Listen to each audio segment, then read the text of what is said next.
John Caldera, president of the Independence Institute and your devil's advocate.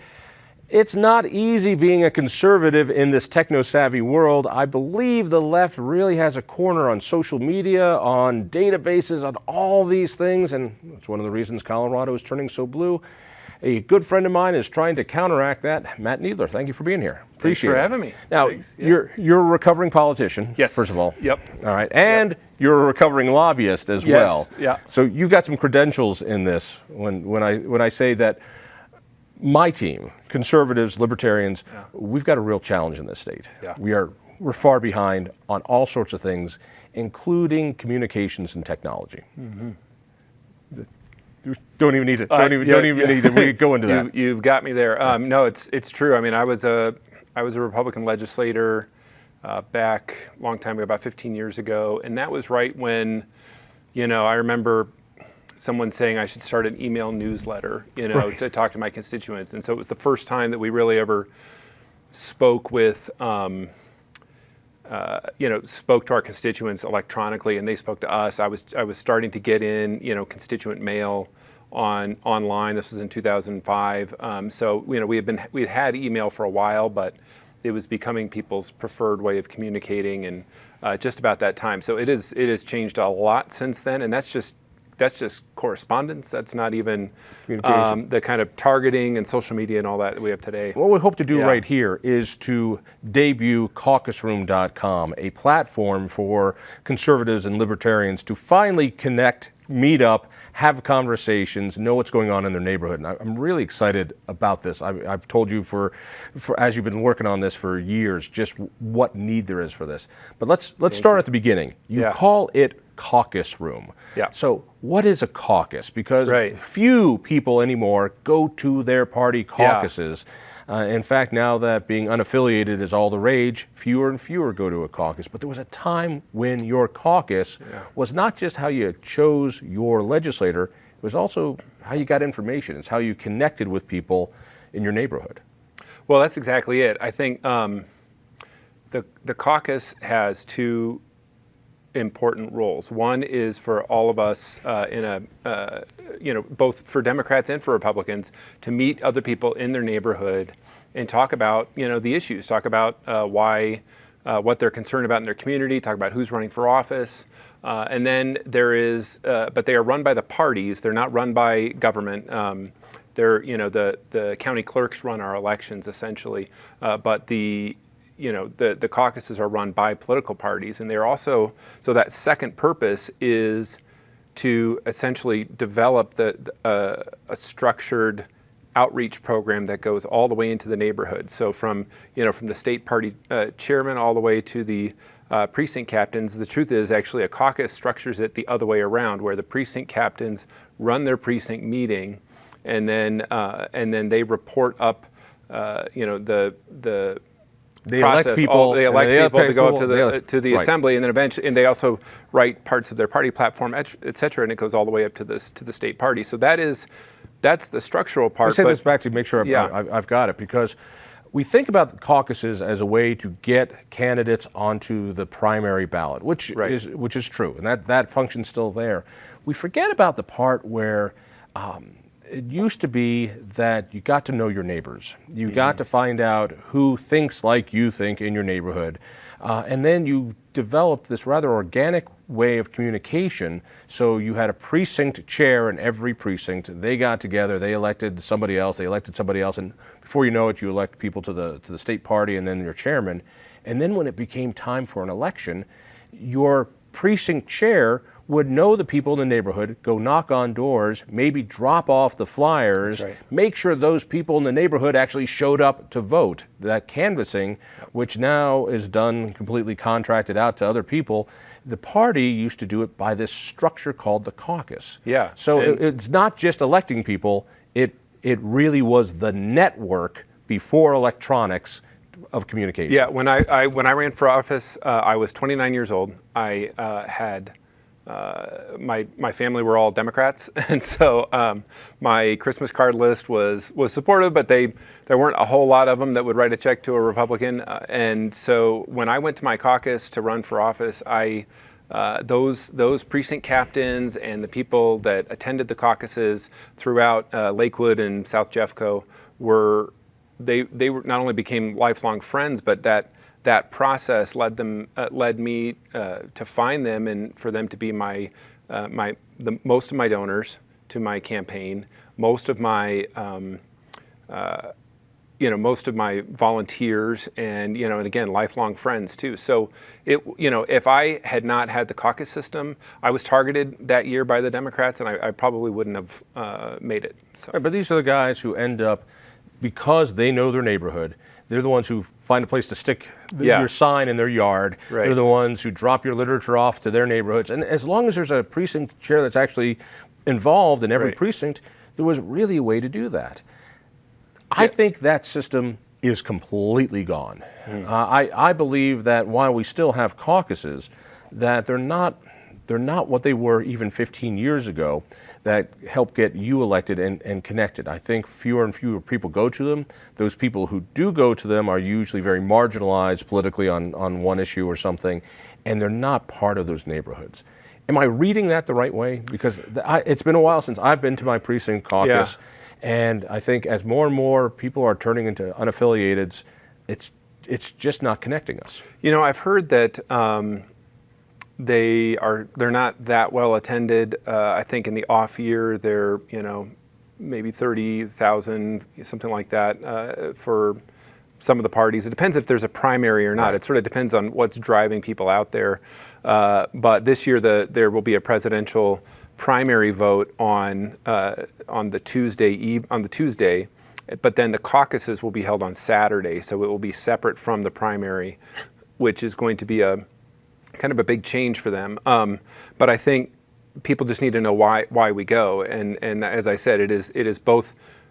First of all, I have found it to be a really rewarding civic experience to just get to know your neighbors. Yep. You sort of, particularly, if you're like, where I came from in Lakewood, you kind of wonder how many conservatives there are anymore. Don't tell me about it. But you know what? And I lived in Boulder when I first moved out to Colorado, and I showed up at the little high school where my caucus was, and the woman at the table I was supposed to go to looked at me, and she said, I've been going for 10 years and I've never had another person show up. That was 20 years ago. So I don't know that they've always been that well attended, but they are typically really well attended by people that are well networked, people that talk to each other online, and people that encourage each other to go. And so that's a lot of interest groups, and that gets there gets to be a sort of a stigma to that people who are coming for one issue or another are showing up and not the average folks. And I think that frankly, I hope that people realize there's a lot more reasons to go than that. There is, and you should. If you haven't done it, if nothing else, it's interesting. Yeah. It's really interesting to see how party platforms are built, who gets elected to go to the assembly, who gets to go to the state assembly, who gets to go to the congressional ones. And it really is, it's fascinating, and you understand I agree you should go. What I'm saying is, I think that networking part is gone. So let me switch this now to... Well, the truth is, they're still, my understanding is they're basically still on Excel spreadsheets, the same way they were as 16, 20 years ago, when I started attending them. The digital input to them has not changed that much in terms of tracking and communicating with them. I understand most Republicans still have abacuses, or at least some of the new ones have those adding machines with a big crank on it. So when we start talking about how social media and platforms that connect people, I don't know how many people understand that in our world. So let me give this a try. That for Facebook, I think most people understand Facebook. I think most people understand Twitter, which is awful and evil for all sorts of reasons. But there is a real community you can create online. Yeah. And the left, I think, has done that. I don't think being conservative online is friendly. And let me put it this way. I have seen videos being taken down from YouTube. I have seen even posts I've put on Facebook get yanked. I have seen things that I've put up saying, no, this doesn't meet whatever criteria. It is not a safe place for conservatives. When let me put it this way. If you don't believe it's safe, try this. The reason Trump won, I think, is because the media is unfriendly to conservatives and social media is unfriendly to conservatives. tell me I'm wrong on this, because I would very much like No, to I be mean, wrong. I totally agree. I think people are really frustrated in that there are it's important to have political conversations, whether either people are certainly tired of them or not by now. I would understand, but it is important for us to discuss issues that are important to us, and we have to be able to have it in a place where that discussion is constructive and where maybe it leads to something productive. And so that's what we're trying to build for Caucus Room for conservatives. We are trying to build a geographically organized, in other words, something sort of structured, sort of like the caucus system, neighborhood by neighborhood. Another one, if people aren't familiar with that, would be like nextdoor.com. But most of these social media sites really they have a love-hate relationship with politics in general, and if they embrace it at all, it's certainly not on the conservative side. So Caucus Room is for those of us. Another kind of caucus is when I was in the legislature, the Democratic caucus would meet and the Republican caucus would meet every Monday before the session started, and what that is, it's a meeting of people on your side of the aisle to talk about the issues and then come up with a plan of action and then go out into the world and work on that plan of action. And I think that also is what Caucus Room is going to be for. At the Independence Institute, we created a GoFundMe alternative. It was called Freedom Fi. And Freedom Fi is a welcoming place for people who want to raise money for a conservative cause, a conservative candidate, a conservative project, a conservative organization. And it's not very friendly on GoFundMe, and people have been yanked off. One of our campaigns right now is a woman who's trying to get money for the defense of legal defense of her husband, and they got kicked off of GoFundMe. So there's this market that isn't being met because we get kicked off.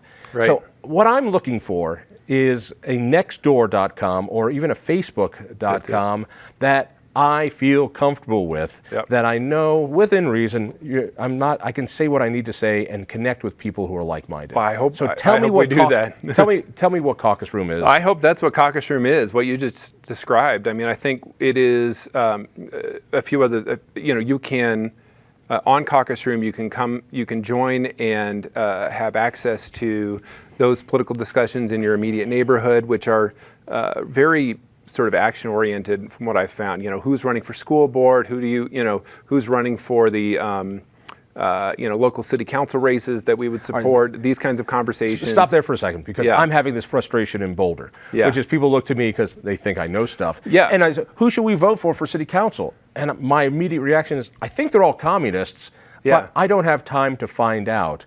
And and quite literally, the woman I depended upon, who was hip deep, passed away several years ago, and she was the one I would call and go, who's the non-socialist running for Boulder City Council? Now, throughout Boulder, there are enough conservatives that if we were connected in a way, that there was a platform saying, hey, who are you guys voting for, from people I trust, that would help me out. But I don't have it. No, and actually, I just happen to know this because I just wrote a column on it that I haven't published yet, but in Boulder, over 6,000 people just in the downtown Boulder area voted for Donald Trump. Now, granted, that was only about 18% of the total vote for Donald Trump in that area, but as opposed to Hillary Clinton and other candidates, I suppose. But if those 6,000 people talked regularly on a network themselves, maybe they could find a city council candidate or someone who might want to run for that office and encourage one another to support that person, and they would have this this automatic network of support, and that's what we're trying to build at Caucus Room. So if those 6,000 people could get on Caucus Room, then they would, first of all, I can't imagine. I mean, actually, I can't imagine, because I used to live there too, just how lonely it can feel, and yet. Think about that. At least one out of every 5 cars going by in your neighborhood, in theory, it was a Trump voter, which is kind of mind-boggling for Boulder. So, and you use the term lonely, and it is lonely. I know conservatives aren't supposed to have feelings, but some of them do.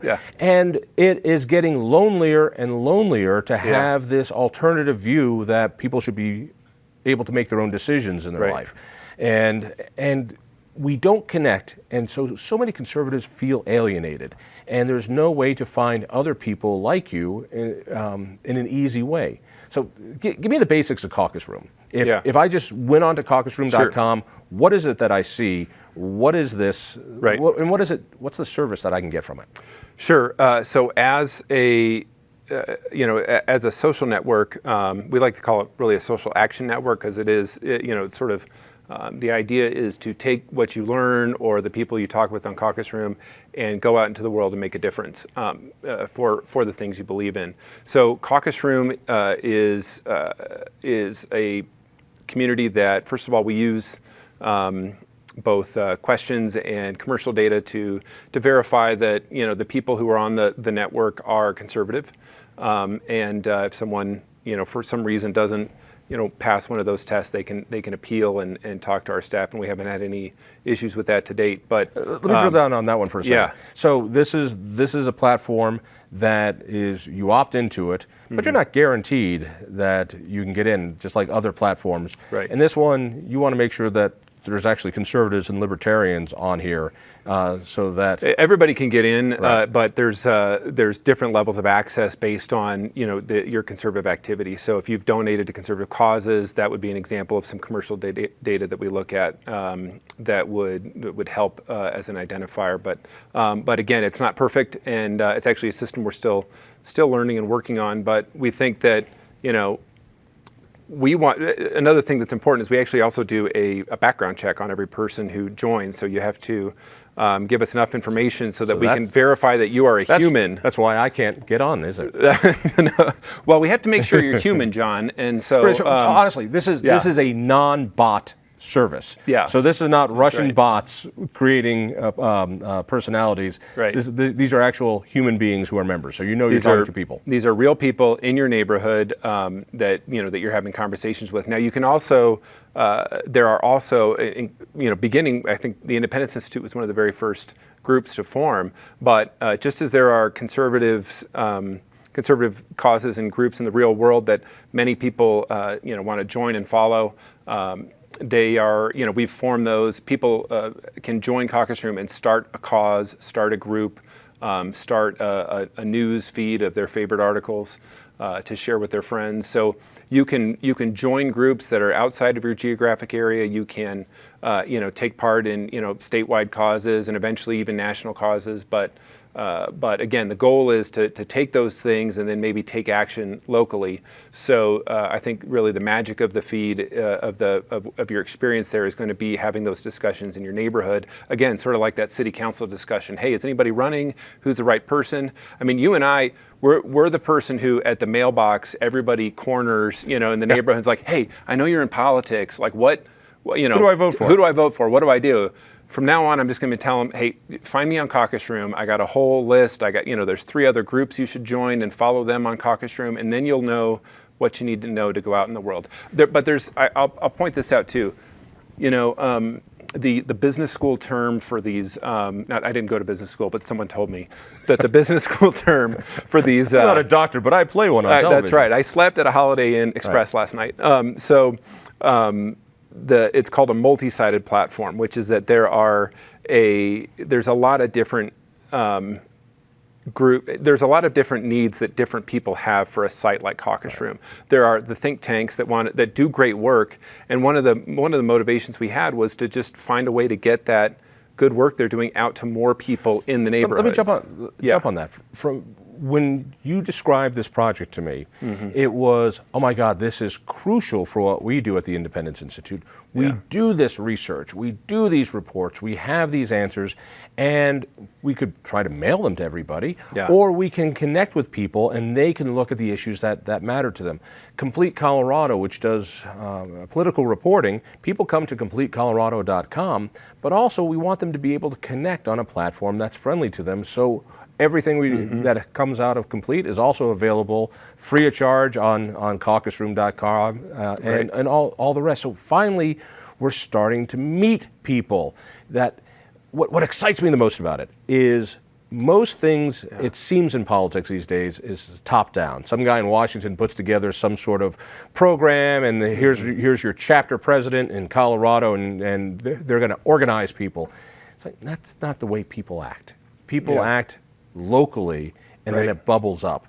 And that's what Caucus Room is. It's a way for people to meet organically, not only by their neighborhood, but also by their political interests in the state of Colorado. Exactly. And we'll hopefully go national at some point, but we want to get Colorado right first. I think, we really, one of the big differences in the approach we're taking to designing the site, as opposed to Facebook or some of these other social networks, is that we're really trying to honor the structure that we're trying to that we're taking from the analog world onto the real world. So we're trying to make sure that we don't so much disrupt the conversations that were already happening at local neighborhood Republican clubs or conservative clubs, but or to Tea Party facilitate them groups. for people who can't make it to the club. Exactly. Right, you and I have been to these Republican clubs. I'm now 55 years old. Right. I'm always the youngest person in these meetings. Yeah. And I know there are people, youngins like you, who are still involved in politics, who want to be part of the neighborhood, but that's not how they communicate anymore. They don't go to the breakfast meeting. Yeah. They hook up online. And now, finally, there's a site for them to do it. Yeah, we've been really happy to see a lot of younger folks join already on the site. We've only really had the doors open for a few weeks now, but we've got several hundred. It's grown pretty quick on the membership side. But what is the cost? But it's free. It's free. It is. People are wondering sort of how we are a company, so it's not a nonprofit or a cause. But eventually, it'll be us selling advertisements on the site for I'm sure candidates will want to advertise. When you become Zuckerberg, rallies or something. Will you remember me when? No. Yes, I will. I will. I don't think that's going to happen, but I think I do. I'm hopeful that it's successful, because I think that means that it was a need that needed to be filled, and people came to it. And so far, it certainly feels that way. But again, it is a way for those for outside groups. In other words, groups that are sort of outside of the actual political campaign and advocacy process, to help do the good work that they're doing. But at the same time, candidates and campaigns can hopefully find, this is going to be a place where they're not going to probably find the unaffiliated voter there, but they're going to find the unaffiliated voters' neighbors who are on the site. And we want those neighbors to be well equipped with talking points and with news and information that can help them talk to their unaffiliated neighbors the same way that we do with those mailboxes.